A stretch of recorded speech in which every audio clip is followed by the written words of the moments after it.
As Ralph Ellis explains, the first-degree tracing board is a representation of Solomon's Temple. Solomon's Temple being modeled after Giza, this is also a representation of the Giza Plateau. The three pillars being the three greater pyramids of Giza, and the two cubes being the plugs or the doors of the pyramid, and I would further speculate a symbol of the double square of the King's Chamber floor plan. Inside every Masonic lodge you are likely to find the two pillars of Solomon's Temple and the five-pointed or blazing star. It seems highly unlikely to my mind that it is a mere coincidence that these are the same elements we see at play in the 9/11 event. My current belief system views what happened on that day as a mega ritual. When the symbolic pillars came down on 9/11, the holiest of holies was revealed. Isis was unveiled. If we think of the towers as the pillars of Hercules, then what was revealed was the new Atlantis. We find another related and valid symbol system in the Kabbalah. Here the World Trade Center represents the left and the right pillar, the middle pillar being formed by the space in between, and representing, amongst other things, cosmic illumination or higher consciousness. The middle pillar can also be viewed as World Trade Center 7. We then have all three of the pillars on the first-degree tracing board, representing Solomon's Temple and in its turn, the three major pyramids of Giza, evoked during the 9/11 mega ritual, which brings us to my current preferred metaphor for higher consciousness, the Stargate.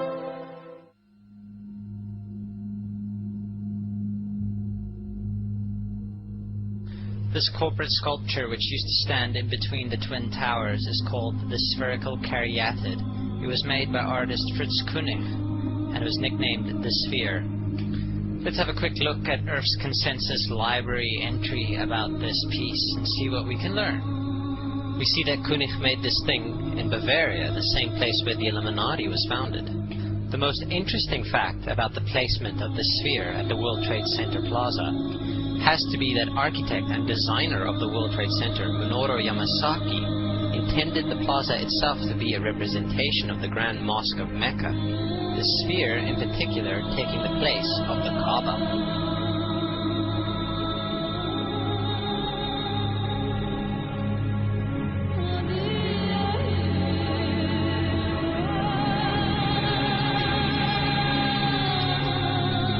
We should also bear in mind in this regard that the Great Pyramid has the ratio of pi encoded mathematically in its design. The benben, the obelisk, the pyramid, the circle and the sphere are thus all intimately connected. Ralph Ellis further speculates in Eden in Egypt that the processional rituals of the Muslims during the Hajj are directly descended from the rituals involving the circling of the Great Pyramid of Giza. This is why I believe the sphere was set to rotate every 24 hours at the World Trade Center Plaza. It was mimicking the processional rituals at the Kaaba and at the Great Pyramid of Giza.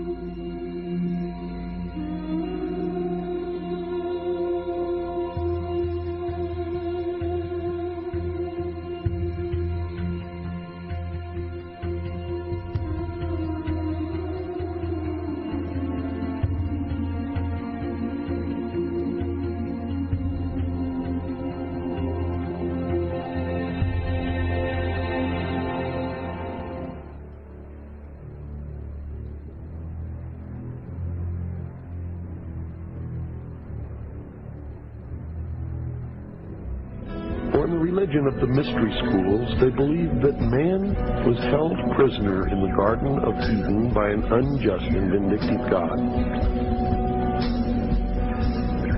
and that man was not told by this unjust and vindictive God that he could have the same powers. And man was set free from the bonds of ignorance by Lucifer through his agent Satan, and many believe that the two are the same. That's okay, because maybe they are. And that through the gift of intellect, man himself will become God.